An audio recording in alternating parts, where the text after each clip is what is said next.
Buongiorno e ben ritrovati con una nuova edizione del TG Flash di New Sicilia. In apertura, carburanti ancora in aumento in Sicilia, tra le regioni più care d'Italia. Il gasolio supera i 2 euro al litro, mentre la benzina si avvicina a 1,8 euro. A denunciarle il Codacons, che evidenzia come i rincari abbiano annullato gli effetti delle misure del governo. Assolta in appello perché ritenuta non imputabile, la Corte d'Appello di Palermo per i minorenni ha ribaltato la decisione nei confronti di Miriam Barreca per la strage di Altavilla. Determinanti le perizie psichiatriche secondo cui la giovane al momento dei fatti era incapace di intendere e volere, una sentenza che segna un netto cambio rispetto al primo grado in cui era stata condannata a oltre 12 anni. Arrestato un 19enne che ha aggredito un medico al pronto soccorso del San Marco di Catania. Il giovane, arrivato ubriaco in ospedale, non avrebbe accettato le dimissioni e ha colpito il sanitario con un pugno al volto. Dopo la violenza avrebbe tentato di allontanarsi, ma è stato rintracciato poco dopo dalla polizia all'interno della struttura.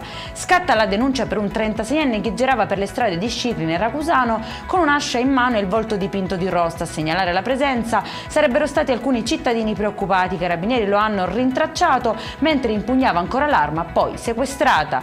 E in chiusura destinati oltre 46.000 euro alle famiglie colpite dalla frana di Niscemi. I fondi raccolti tramite una campagna solidale sono stati trasferiti ad ANCI Sicilia, un aiuto concreto per sostenere i nuclei più colpiti dall'emergenza. Per questa edizione è tutto, prossimo appuntamento alle 19:30. Buona giornata.